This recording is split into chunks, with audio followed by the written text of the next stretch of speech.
Pemirsa, berjumpa kembali bersama kami di Kumpul Keluarga. Mumpung kumpul, curhat yuk. Nah, berbicara mengenai keluarga, saya punya tayangan favorit bersama keluarga saya, yaitu adalah Ipin dan Upin. Di mana ini adalah kisah dua anak kembar yang identik. Dari wajahnya sama, kelakuannya sama, jahilnya sama. Nah, bayangkan kalau dalam dunia nyata kita punya saudara kembar yang identik. Pasti menyenangkan kali ya. Kita akan cari tahu jawabannya dengan menghadirkan tamu-tamu spesial kita di episode yang luar biasa ini, di mana mereka ini adalah kembar-kembar identik. Yang pertama ini adalah Nadia dan Nabila. Silakan. Wah, silakan. Wah, keren-keren banget ini mereka ya. Apa kabar? Ini Nadia dan Nabila ya. Selamat datang Nadia dan Nabila. Silakan duduk. Makasih, Kak. Ya, dan selain mereka, kita juga ada bintang tamu lain yang kembar identik juga, yaitu adalah Fauzan dan Fauzi. Silakan. Wah, ganteng ini sih ya. Silakan sebelah sini. Fauzan dan Fauzi, silakan duduk. Dan tentu saja kita akan hadirkan seorang narasumber yang akan memberikan banyak sekali pencerahan dan juga pembelajaran bagaimana sih mengatasi banyak masalah dalam keluarga. Dan untuk itu kita hadirkan sahabat saya, yaitu ada Aunty Jo. Silakan. Oke, silakan duduk. Ya, dan pemirsa sudah hadir ada dua pasangan kembar. Mereka ini generasinya beda sama kita ya, Aunty ya. Iya, bener banget. Nggak Ketahuan apa-apa nih ya. jadinya. Ketahuan deh, nggak apa-apa ya. Dan juga ada Aunty Jo yang akan memberikan banyak sekali pelajaran dan juga kupasan seperti apa sih mengatasi anak kembar dan potensi apa yang bisa kita angkat dari anak kembar ya. Nah, sebelum kita berbahas berkaitan dengan hal tersebut, kita akan hadirkan keseharian dari masing-masing bintang tamu kita. Yang pertama ini adalah keseharian dari Nadia dan Nabila. Ini dia.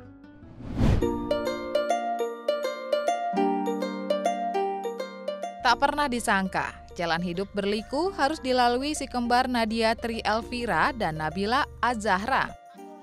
Bak kisah drama Korea, kembar identik berusia 20 tahun ini sempat terpisah bahkan tak mengenali satu sama lain selama 16 tahun lamanya. Beruntung berkat keajaiban sosial media, akhirnya keduanya bertemu, saling berbagi kisah suka dan duka. Ikatan batin si kembar ini pun tak akan pernah putus, walau kini keduanya tinggal di pulau yang berbeda. 1 tahun sekali, Nadia dan Nabila selalu menyempatkan waktu untuk bertemu dan mengisi momen kebersamaan mereka dengan aktivitas yang seru. Salah satunya dengan rutin menonton video musik dari idola kesayangan mereka. Terlepas kesamaan yang keduanya miliki, Nabila dan Nadia memilih jalan masa depan yang berbeda.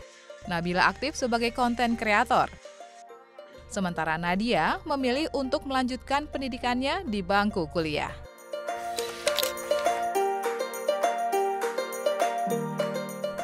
Iya, boleh tepuk tangan dulu dong, luar biasa sekali. Itu satu kisah yang kalau saya bilang sangat unik sekali. Terpisah 16 tahun, kemudian sekarang kalian udah 20 tahun, berarti 4 tahun terakhir kalian bersama. Boleh diceritakan Nadia apa yang terjadi sebetulnya? Sebetulnya ya kita itu kembar yang terpisah. Baik. Yang bertemu dari sosial media. Awalnya temen Nadia sendiri yang menyadari kayak ada orang yang mirip nih. Terus setelah Nadia lihat, emang mirip, posisi badannya sama, cara kita berpakaian juga sama. Tapi waktu itu Nabila pakai baju sekolah SMA, terus kayak makin dicari tahu lokasinya ternyata di Makassar. Kalau Nadia juga asalnya tuh sebenarnya lahirnya di Makassar, tapi pindah ke Depok, kayak gitu. Nah, kalau dari segi koneksi atau hubungan gitu ya, secara batin, pernah terkoneksi nggak sih bahwa meskipun terpisah, kemudian juga akhirnya merasa bahwa oh ternyata ada orang lain yang mirip aku gitu loh. Nabila pernah merasakan itu nggak? Pernah. Aku kan punya sahabat ya, sahabat online. Dia punya kembaran juga kebetulan. Terus aku sering banget nanya kayak, gimana sih rasanya punya kembaran, kayaknya seru ya, apalagi kembaran kamu cewek. Terus kata dia, iya nih seru banget punya kembaran. Jadi aku sering banget ngerasa pengen punya kembaran. Dan pas umur aku 16 tahun aku ketemu sama kembaran aku. Wow, alhamdulillah ya, dream come true gitu istilahnya ya. Baik, coba kita cek ke Fauzan dan juga Fauzi. Ini ada video keseharian mereka. Kita lihat berikut ini. Ini dia.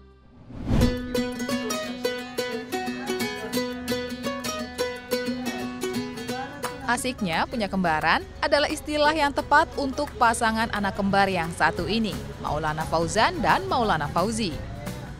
Tak hanya menghabiskan waktunya di bangku kuliah dan aktif berorganisasi, Fauzan dan Fauzi juga dikenal sebagai pebisnis handal di lingkungan teman-temannya. Walau usaha kafenya gulung tikar akibat pandemi, si kembar ini tak pernah putus asa untuk bangkit kembali. Salah satunya dengan berjualan bawang goreng yang kini mulai laris terjual. Selain rupa yang identik, ternyata kembar berusia 20 tahun ini juga memiliki kesamaan sifat dan sikap. Susah bangun pagi misalnya. Pade, bangun, hai bangun, udah jam berapa nih? Sholat subuh. Tidak sampai di situ, seisi rumah akan penuh gelak tawa akibat kejahilan Fauzi kepada Fauzan, sang abang. Meski dikenal sebagai sosok yang usil, Fauzi selalu siap sedia setiap kali Fauzan membutuhkan adiknya. Hal ini diakui oleh Fauzan, bahwa perhatian sang adiklah yang akan membuat ia kembali gembira.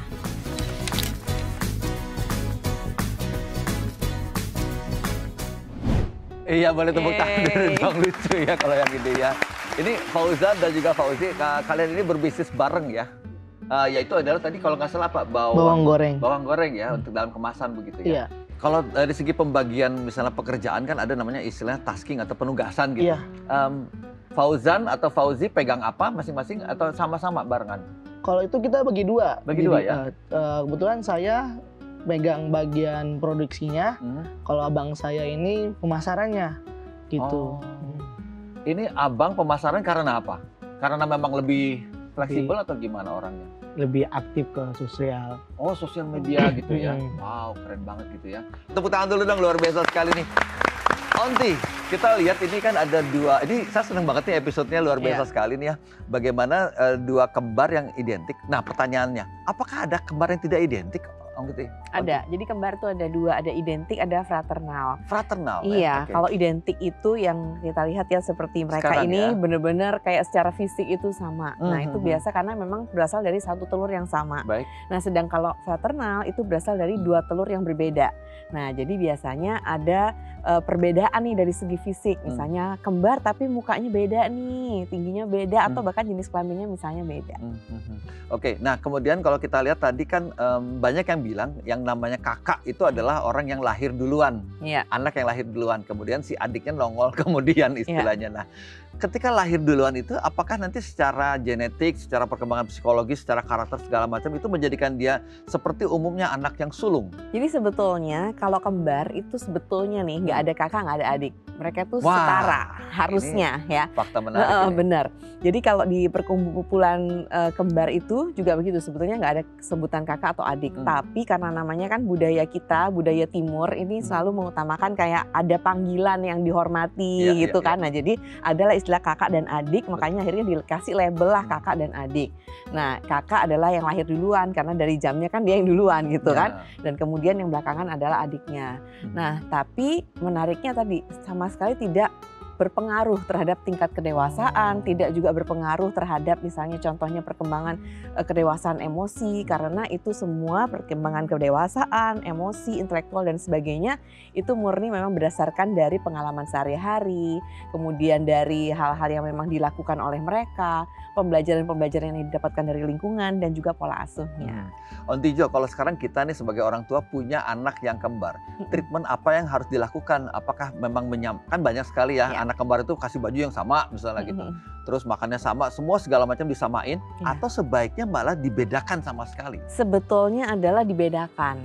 Nah artinya gini, dibedakan tuh artinya bukan sengaja kita bedain gitu ya, tapi sebisa mungkin kita sesuaikan dengan kebutuhan dan juga karakteristik si anak yang bersangkutan gitu. Jadi supaya tidak ada yang merasa dipaksa atau terpaksa gitu. Contohnya misalnya pada saat kita lihat biasa dari usia dini kan udah kelihatan ya jenis permainan. Misalnya kita kasih beberapa permainan, kok yang si kakak sukanya puzzle nih, si adiknya sukanya boneka nih misalnya, yang pretending play gitu kan ya, yang satu lebih ke logic play. Nah berarti kita lihat, oh mereka dari segi kesukaan aja udah beda nih. Nah berarti dalam hal memberikan perlainan atau kemudian memberikan simulasi yang berkaitan sama bakat dan minat, itu kan berarti sudah bisa mulai dibedakan. Baik, kalau gitu memang sebaiknya dibuat kompak dulu, tapi nanti lama-lama dibuat tergantung dari perkembangan karakternya gitu ya. Betul. Berbicara mengenai kekompakan, kita akan cek kekompakan mereka, apakah mereka tetap kompak dengan ujian-ujian yang akan kita berikan di segmen berikut. Pemirsa tetap bersama kami di Kumpul Keluarga, mumpung kumpul, curhat yuk.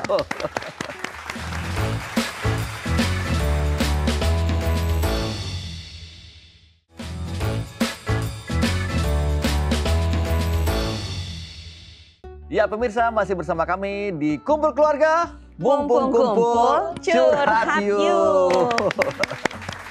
Nah, di segmen kedua ini kita akan hadirkan yang namanya challenge atau tantangan ujian, di mana kita akan hadirkan yang namanya siapa yang paling. Nah, itu dia, semoga mereka paling kompak juga ya. Di mana masing-masing mereka ini sudah dikasih semacam penunjuk tangan, perpanjangan tangan yang akan mereka lakukan menunjuk apakah saya atau dia yang dimaksudkan oleh pertanyaan yang saya ajukan. Akan ada 5 pertanyaan, kita akan mulai dari Nadia dan juga Nabila. Sudah siap? Sudah. Siap. Oke, baik. Ini dia ada 5 pertanyaannya. Pertanyaan pertama, siapa yang paling lama kalau lagi dandan? Oke. Siapa yang paling gampang ngambek? Oke. Siapa yang paling halu? Siapa yang paling boros? Nah, we have problem. Oke. Siapa yang paling suka jalan-jalan? Oke, boleh tepuk tangan dulu dong. Ya, dari hasil tes kekompakan ternyata hanya ada 3 jawaban yang cocok. Boleh tepuk tangan dulu dong. Jadi mereka ini yang tidak cocoknya adalah yang paling boros. Ternyata dua-duanya boros. Dan juga dua-duanya paling suka jalan-jalan. Sangat dimengerti ya. Oke, baik. Dan kita akan beralih ke pasangan berikutnya. Kembar yang luar biasa, yaitu adalah Fauzan dan juga Fauzi. Kita akan simak mereka. Sudah siap ya? Siap. Jawabannya harus cepat dan semoga tepat. Baik, yang pertama, siapakah dari kalian yang paling susah bangun tidur? Baik, siapakah dari kalian yang paling gampang nangis? Kemudian, siapa dari kalian yang berdua ini paling jahil? Oke, jelas ya. Kemudian siapa dari kalian yang berdua ini yang paling berani ambil tantangan? Wah, keren. Dan yang terakhir, siapa dari kalian yang berdua ini paling bisa diandalkan? Wah, tepuk tangan dulu dong ya. Jadi mereka luar biasa sekali, sangat match atau juga sangat cocok sekali. Dan kita akan cek dulu nih, apa sih yang terjadi dari tes kekompakan tersebut ke Aunty Jo? Ya, jadi satu yang spesial nih saya lihat memang mereka semua tahu nih, saling tahu karakter masing-masing. Iya. Dan tadi walaupun kembarnya ini kembar identik Iya. ya kan, tapi kita bisa lihat tuh kesukaannya beda, sifat atau karakternya juga beda, kemudian juga aktivitas yang dipilih juga berbeda ternyata kan. Nah, jadi di sini kita bisa lihat bahwa walaupun kembar si identik apapun, setiap orang tetap punya yang namanya keunikan pribadi. Baik, misalnya kalau Fauzan dan juga Fauzi ini mereka tinggal bareng, besar bareng gitu ya. Jadi mereka kayak saling menguatkan bareng, saling menyamakan bareng. Tapi kalau yang terjadi dengan Nadia dan juga Nabila, mereka ini terpisah ratusan kilometer, ribuan kilometer istilahnya. Tetapi di tempat yang berbeda mereka tumbuh besar dengan lebih banyak kemiripan gitu. Sebetulnya apa yang terjadi tuh, Aunty? Iya, betul. Nah, ini yang unik ya, dan ini yang istimewa tentunya dari seorang yang kembar. Bahwa karena mereka, apalagi terutama yang kembar identik nih, fraternal juga tapi lebih banyak dia yang identik. Jadi mereka itu punya namanya ikatan lah ya, gitu ya, ikatan batin. Kemudian ditambah lagi dengan tadi ya Tuhan memang mempertemukan mereka. Nah, akhirnya mereka sekarang kalau liburan juga bersama, nah akhirnya menghabiskan waktu bersama, saling mengenal dan sebagainya. Nah, itu semakin memperkuat lagi. Tapi ikatan batin tetap ada, makanya tetap ada perasaan ya walaupun berjauhan tadi. Aku kayaknya pengen banget deh punya anak kembar, atau merasa tadi aku tuh kayaknya kembar deh gitu. Nah, itu kan nggak bisa dijelaskan tuh dengan ilmiah. Betul sekali ya. Tetap bersama kami di Kumpul Keluarga, mumpung kumpul curhat yuk.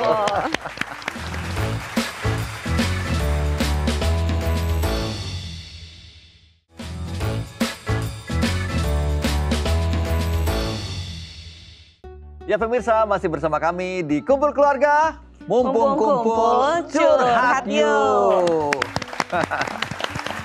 Ya, dan pemirsa, di segmen ketiga ini kita akan hadirkan, yaitu adalah di mana masing-masing dari anggota keluarga ini senantiasa ada yang ingin diungkapkan. Dan kita akan cari tahu ungkapan apa sih. Kita akan lihat dari Nadia dan Nabila berikut ini. Ini dia videonya.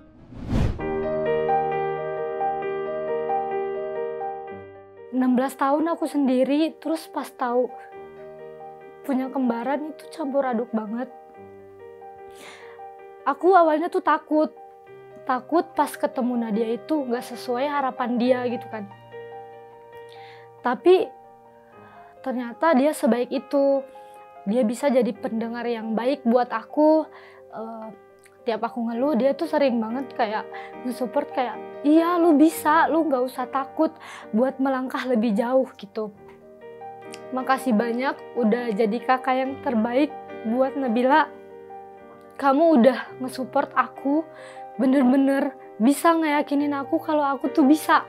Pokoknya makasih banyak udah mengerti sifat aku yang sangat keras kepala ini, yang sangat egois. Maaf banget belum bisa jadi ada yang baik buat Nadia. Maaf kalau masih sering bikin kamu kesel. Sayang banget sama Nadia. Tolong jangan pernah berubah. Makasih banyak udah jadi kakak yang terbaik. Love you Nadia.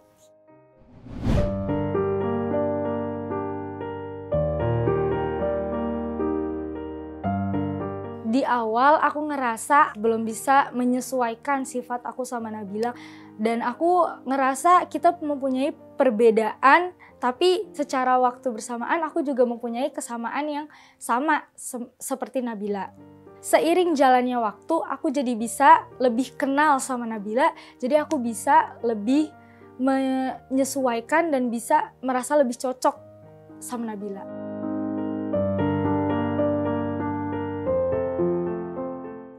Makasih banyak udah selalu ada di samping gue, selalu ada buat gue.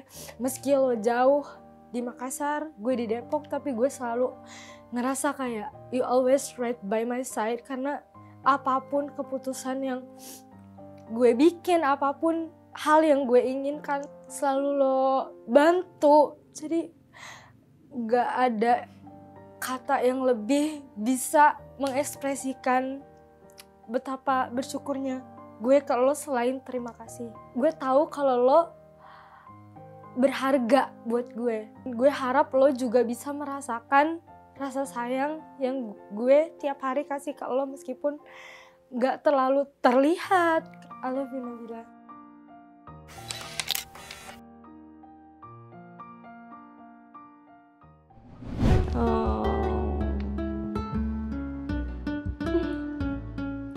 Dari Nadia dulu, ada yang ingin disampaikan kepada adik kamu? Ketika aku ngerasa nggak punya temen, ketika aku ngerasa kayak butuh butuh dorongan, butuh banyak dukungan selain dari kakak, dari teman, dari orang terdekat, ternyata Nabila itu satu-satunya yang paling aku butuhin di samping aku gitu. Mungkin kalau kita nggak ketemu, aku nggak pernah ngerasain disayang sama saudara. Oke, baik, terima kasih. Dan pemirsa, kita akan beralih ke Fauzan dan juga Fauzi dalam video mereka untuk kepada saling masing-masing. Ini dia videonya.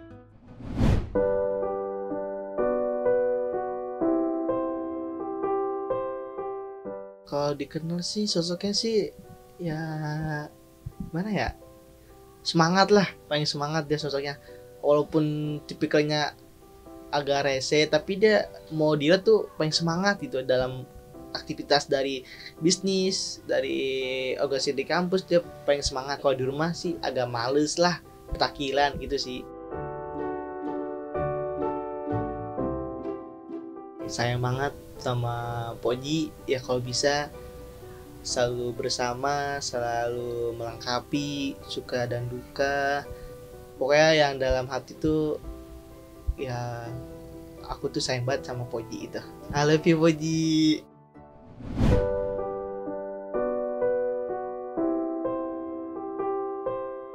Kalau di mata saya, Kak Fauzan ini abang saya, dia adalah pahlawan di mana saya tidak ada uang gitu. Karena setiap saya tidak ada uang, saya selalu ngabarin abang saya. Kadang saya minjem duitnya itu, kadang juga dikasih, kadang juga enggak. Pesannya dari saya buat abang saya, semoga bisa jaga saya lebih baik lagi buat kedepannya gitu kan. Kalau saya nggak ada uang, mohon dikasih, jangan alasannya terus saya adiknya gitu kan. Mas saya ada yang nggak dikasih gitu kan. Terus bimbing saya buat kedepannya biar bisa jadi adik yang terbaik di mata abang. Semangat terus bang, jadi abang saya itu jangan pantang menyerah. Saya selalu ada di belakang abang. Semangat bang.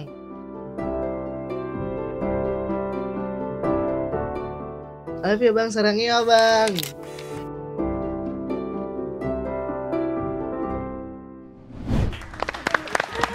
Oke, Fauzi, ada yang ingin disampaikan kepada abang di kesempatan kali ini, silahkan. Tetap semangat bang, jadi abang saya sendiri gitu kan. Dimana saya ada susah, lelah, tolong jadi rumah kedua saya gitu. Pokoknya tetap semangat aja lah, jadi superhero saya sendiri gitu.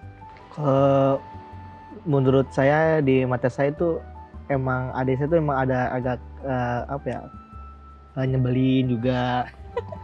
Yang pertama ya selagi lagi ada butuh saya kayak keuangan, tiba-tiba nepom mendadak minta minjem duit, lagi butuh ini. Ya selagi abang kan lebih pentingin adik saya dulu baru abang. Terus ya saya kasih ya selagi masih ada lebih uang saku saya kasih gitu. Terima kasih, boleh tepuk tangan dulu dong. Onti, boleh diberikan kesimpulan nih untuk bisa bagaimana kita menghadirkan anak kembar dengan baik dan masing-masing potensial itu mencapai maksimal dalam hidupnya. Silakan. Ya, jadi untuk orang tua yang memiliki anak kembar, nah setiap anak itu punya keunikan masing-masing, punya minat masing-masing yang bisa saja berbeda satu dengan lainnya. Mereka juga punya sifat, karakteristik dan juga kepribadian yang berbeda. Nah ini memang dituntut kepekaan orang tua untuk bisa melihat hal itu dan kemudian tetap berikan sesuai dengan takaran kebutuhan mereka masing-masing. Berbeda itu nggak apa-apa, malah mereka akan saling melengkapi satu sama lain dan tadi tetap diasuh dengan kasih sayang, dengan cinta kasih dan mereka pun akan tumbuh dan berkembang. Contohnya seperti yang hadir ya di studio hari ini, kita bisa melihat dan bangga sekali sama mereka berdua. Baik, terima kasih Onti atas penjelasan dan juga pengetahuannya yang luar biasa sekali. Dan pemirsa, tidak terasa kita sudah membahas banyak sekali mulai dari tangis dan juga tawa. Ini banyakan tawanya sih mereka ini ya, yang cowok-cowok ya. Semoga apapun yang kami hadirkan kepada Anda bisa menjadikan pelajaran, pengetahuan kita untuk bisa menjadikan keluarga kita menjadi lebih bahagia lagi ya. Kita ketemu lagi di episode mendatang. Dari kami kita pamit dulu. Sampai ketemu lagi di Kumpul Keluarga. Mumpung kumpul, curhat yuk. Sampai jumpa.